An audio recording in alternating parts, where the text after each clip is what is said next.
হয়েছে? আ করো না মা, আমি আর খাবো না। আর একটুখানি বাবু, সোনা আমি আমার খেয়ে নে, আর একটু। না মা, আমার আর ভালো লাগছে না, আমি সুইট খাবো। ঠিক আছে, তোর জন্য আমি সুইট নিয়ে আসছি। এই তো যেতে হবে। আমি মাম্মামের গোলাপ জামুন নিয়ে চলে এসেছি। লক্ষ্মী মেয়ে খাও। মামা, হ্যাঁ চামচ দিয়ে খাওয়াতে হবে ভালো করে। আমার খাবারটা দাও।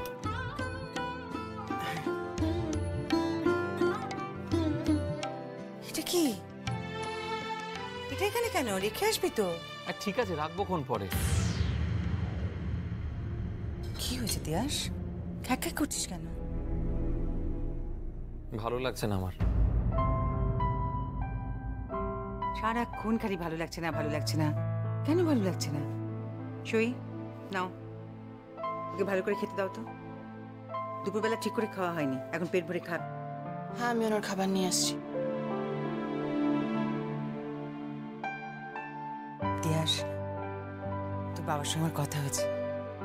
আমি ওকে বলেছি দুটো টিকিট কাটতে তোদের জন্য। কিসের টিকিট? কেন? তোরা হানিমুনে যাবি। হানিমুন?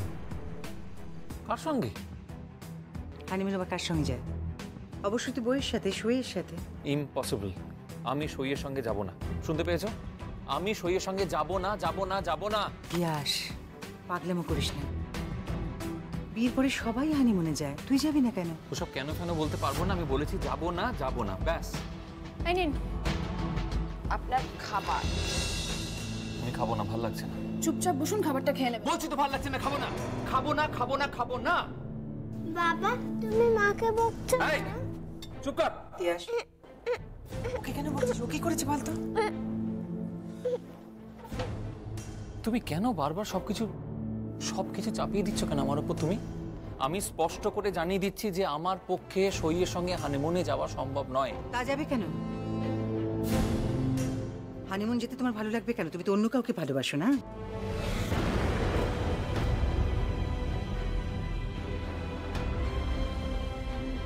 মণিমা, এখানে মাম্মাম রয়েছে। এসব কথা এখানে না বললেই নয়। মাম্মাম, তোমার খাওয়া হয়ে গেছে মা? হ্যাঁ, হয়ে গেছে। যাও তো, আমি বিছানা করে দিয়ে এসেছি, যাও গিয়ে ঘুমিয়ে পড়ো। বাবা, তুমি মাকে বকবে না তো?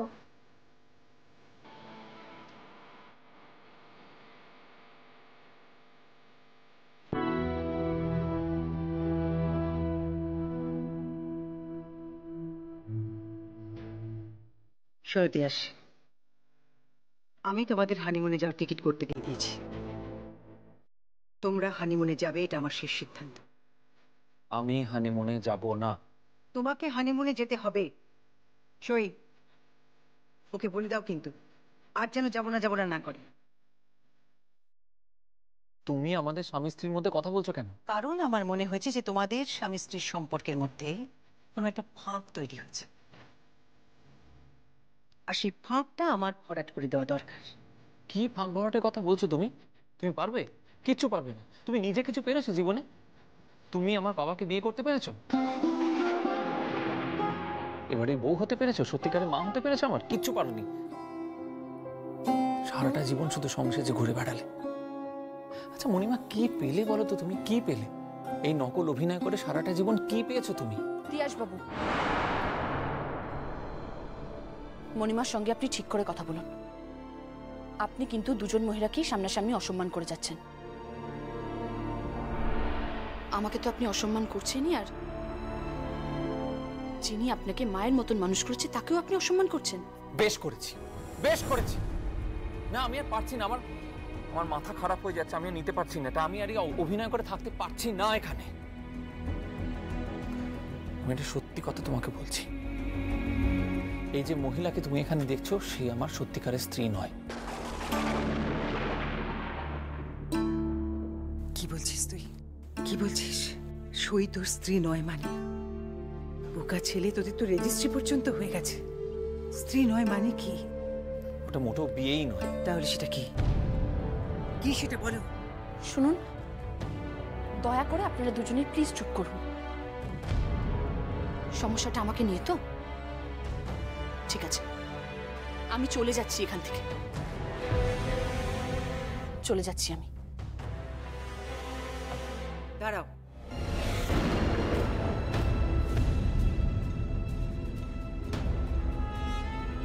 কোথাও যাবে না। ইয়াশ,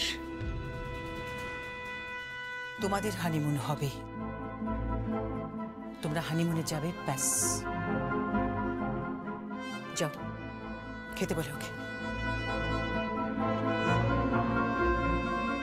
এ কি আপনি হাত জোর করছে, খাবার ছেড়ে অন্তত উঠে যাবেন না? প্লিজ খেয়ে নিন। সই,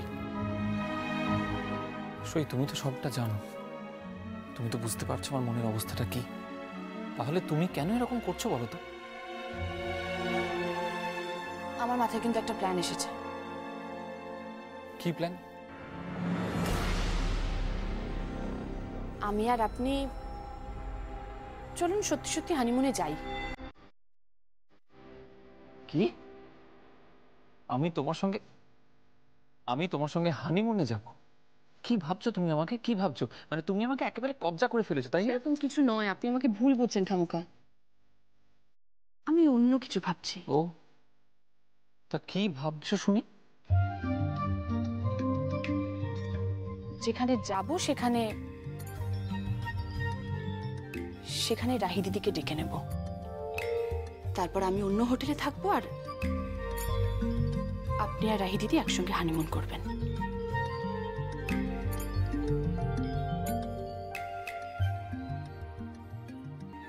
এবার অন্তত খেয়ে নিন খাবারটা। তোমাকে বিশ্বাস করা যায়? 100 বার।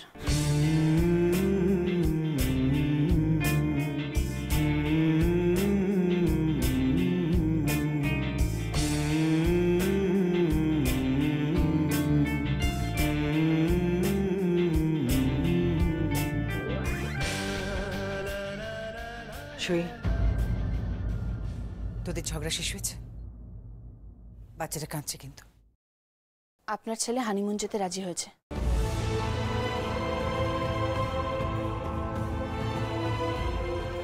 আশ্চর্য, এর মধ্যে ইতিহাস হানিমুন যেতে রাজি হয়ে গেল। সই কি মন্ত্র জানে নাকি অন্য কিছু?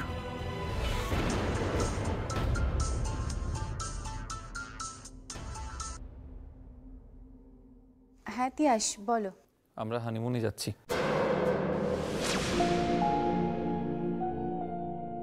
কংগ্রাচুলেশন। যাও, সইয়ের সাথে হানিমুনে ঘুরে এসো, মনটা ভালো হয়ে যাবে। তুমি আর আমি যাচ্ছি। কি কি বলছো কি তুমি? তোমার কি মাথা ফাতা খারাপ হয়ে গেছে নাকি? ভেবে চিন্তে কথা বলছো? হ্যাঁ বলছি, ভেবেচিন্তেই বলছি। তুমি আর আমি হানিমুনে যাচ্ছি। তিয়াস, তিয়াস, এভাবে সম্ভব নয়। তুমি কথাটা বোঝার চেষ্টা করো। তুমি কেন বুঝছো না তিয়াস যে আমাদের এই বিয়েটা সমাজের কাছে স্বীকৃত নয়, বৈধ নয় আমাদের বিয়েটা। রাহি, আমরা তবুও হানিমুনে যাব। সইয়ের তালে কি হবে? সইও যাবে আমাদের সঙ্গে হানিমুনে। অসম্ভব তিয়াস, এটা অসম্ভব। এটা কখনো সম্ভব? তুমি, আমি, সই তিনজনে একসাথে হানিমুনে যাব? তোমার কি মাথা ব্যথা খারাপ হয়ে গেছে নাকি? শোনো, আমরা একসঙ্গে গেলেও সই অন্য হোটেলে থাকবে, আর তুমি আর আমি একটা অন্য হোটেলে থাকবো। এতটা নিষ্ঠুর হয়েও না তিয়াস, প্লিজ। তুমি কেন এরকম পাগলামো করছো বলো তো? তিয়াস, তিয়াস, আমার কথাটা শোনো। এইসব ভাবনা চিন্তা এখন মাথা থেকে ছাড়ো, মেয়েটা কষ্ট পাবে। আমি যখন ঠিক করেছি তোমাকে নিয়ে হানিমুনে যাব, তখন আমি যাবই। আর শোনো, তোমার টিকিটের ব্যবস্থা আমি করছি। যদি তুমি আমাকে ভালোবেসে থাকো তাহলে তুমি আমার সঙ্গে হানিমুন যাবে, আর যদি তুমি না যাও তাহলে তুমি আমাকে খুব ভালো করে চেনো। তিয়াস, ফোনটা কেটে দিল।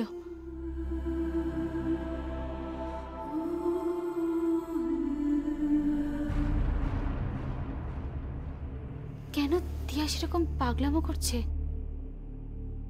অবুঝের মতো জেদ করছে? আমি দাদাকে কি বলবো? দাদা জানতে পারলে তো আমার মুখই দেখবে না। দাদাকে কি করে বোঝাবো আমি? তিয়াসের কি হলো? হঠাৎ করে এরকম পাগলামো করে জেদ করছে কেন তিয়াস? হে ভগবান, আমি এখন কি করব?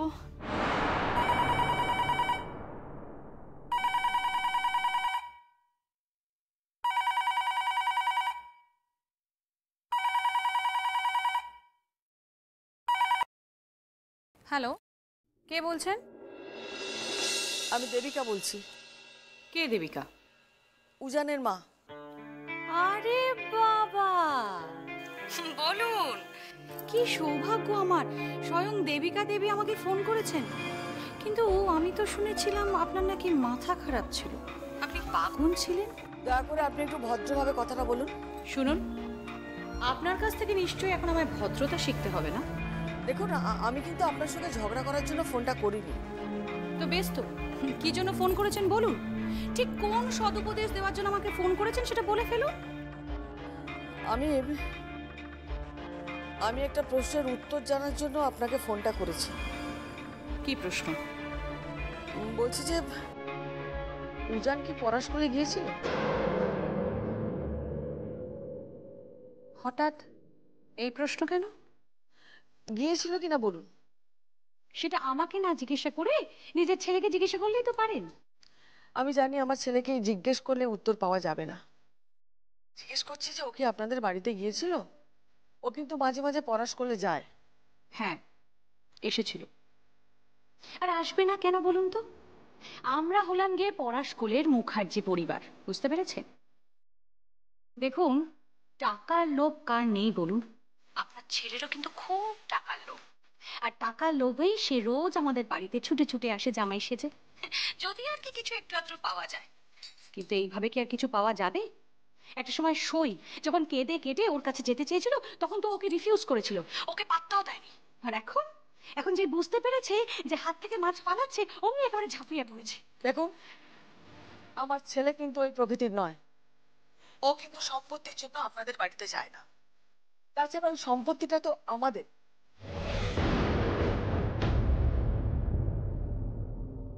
কি বলছেন আপনি এসব? ঠিকই বলছে, ওই সম্পত্তি উপর রায়চৌধুরী। সম্পত্তির লোভে উপল রায়চৌধুরীকে খুন করা হয়েছিল।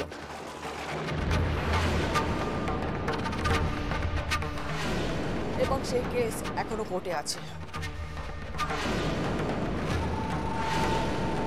সেই কেসে অভিযুক্ত হয়েছিল ওই বাড়ির বড় ছেলে অনেক মুখার্জি। আপনি জানেন এসব আপনি কি বলছেন? আমি জানি, আমি ঠিকই বলছি। অনেক মুখার্জির ফাঁসির হুকুম হয়েছিল, কিন্তু তার সেরিব্রাল হওয়াতে পক্ষাঘাত হয়। সেই কারণে তার ফাঁসিটা হয়নি। তারপর কোর্টকে জানাতে ধর্মাবতার তাকে রেহাই দেন। তিনি শয্যাশায়ী। আগে পুলিশ পাহারায় ছিলেন, এখন পুলিশ পাহারা নেই, সেটাও আমি জানি। ওই সব ঘুমোচ্ছে। ও জেগে উঠলে আমার ছেলেকেও ছবল মারবে, আমার ছেলেকে মেরে ফেলবে। আমার ছেলেকে আপনারা দয়া করে আপনাদের বাড়িতে ঢুকতে দেবেন না। আপনারা আমার স্বামীকে খেয়েছেন, এরপরে আমার ছেলেকে খাবেন। আমাদের দয়া করুন। আমাদের সম্পত্তির দরকার নেই, বিশ্বাস করুন। টাকা করে সম্পত্তির কিচ্ছু দরকার নেই, কিচ্ছু না।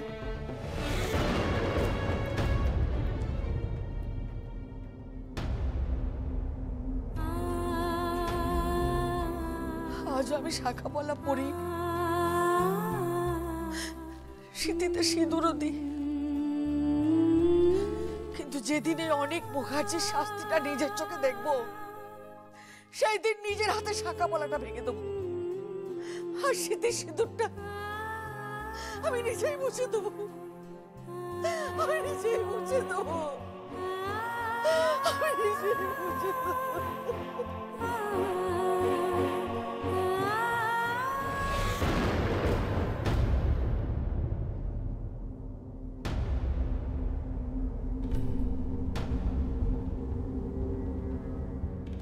মা, আমি যা শুনলাম তা সব সত্যি? কি শুনেছো তুমি? আমার ছেলে আবার পড়া স্কুলে গিয়েছিল কিনা? সে তো আপনার ছেলে হ্যাংলার মতো পড়াশোনা যাবেই মা, কিন্তু পরবর্তী যে কথাগুলো বললেন আপনি, আপনারা পড়া স্কুলে কয়লা খনির মালিক। কি হলো মা, আপনি চুপ করে আছেন কেন, বলুন। হ্যাঁ,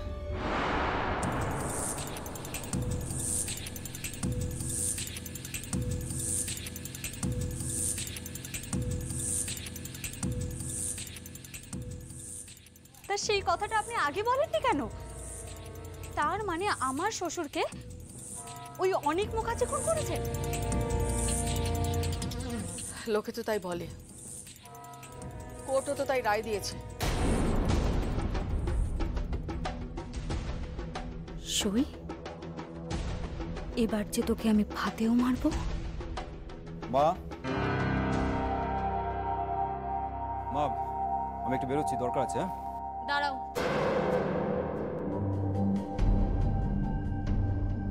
উজান, আমিও তোমার সাথে বেরোবো।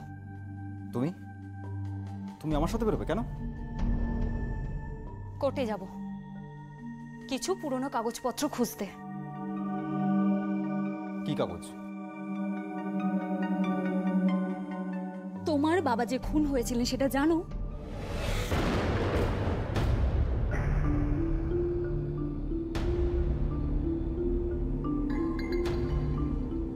এসব কথা তোমাকে কে বলেছে?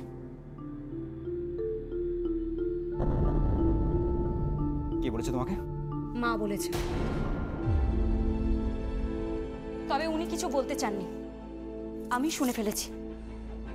উজান, সত্যি খুনটা হয়েছিল তো?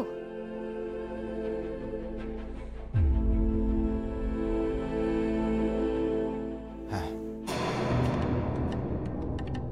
তার মানে সত্যি সত্যি পড়া স্কুলে কয়লা খনির মালিক তোমরা? চলো আমার সাথে। কোথায়? চল। আরে কোথায় বলবে? এসো না। বৌমা, বৌমা যেও না, বৌমা শোনো আমার কথা, যেও না। ভগবান, আবার নতুন করে কি ঝড় উঠবে কে জানে। কি বলছেন কাকিমণি? শোনো বৃষ্টি, আমি নিজের কানে স্পষ্ট শুনেছি, আমি পরিষ্কার বুঝতে পারছি মুখার্জি পরিবারে একটা ঝড় আসছে। কেন? কেন তা বলতে পারবো না, তবে কিছু একটা ঘটবে।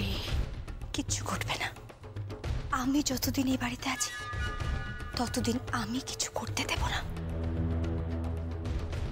একটা সত্যি কথা আমাকে বলবে? কি বলুন? তোমার শ্বশুর মশাই সুস্থ না অসুস্থ? আপনি কি বলতে চাইছেন? আমি এটাই বলতে চাইছি যে তোমার শ্বশুর মশাই সুস্থ না অসুস্থ। আমি কি করে জানবো? ডাক্তার দেখান, ডাক্তার দেখিয়ে পরীক্ষা করুন। আমি তো ডাক্তার নই।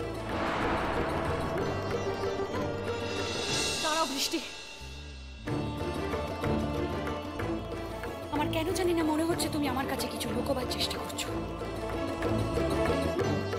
কাকিমণি, বাড়ির বউরা অনেক সময় বাড়ির মঙ্গলের জন্য অনেক কিছু লুকোয়, আবার আবার মঙ্গলের জন্য কখনো কখনো অনেক কিছু প্রকাশও করে। আপনি তো কোনোদিনও এই বাড়ির বউ উঠতে পারেননি, তাই আপনি ঠিক বুঝতে পারবেন না।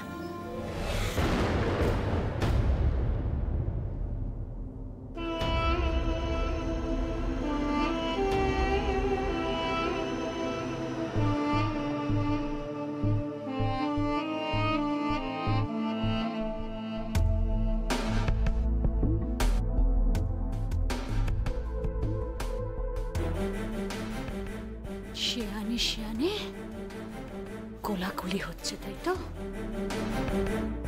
কিন্তু জানি না, আমার মনে হচ্ছে কোথাও একটা গন্ডগোল আছে, কোথাও একটা খটকা আছে, কিন্তু সেটা কি সেটাই তো বুঝতে পারছি না।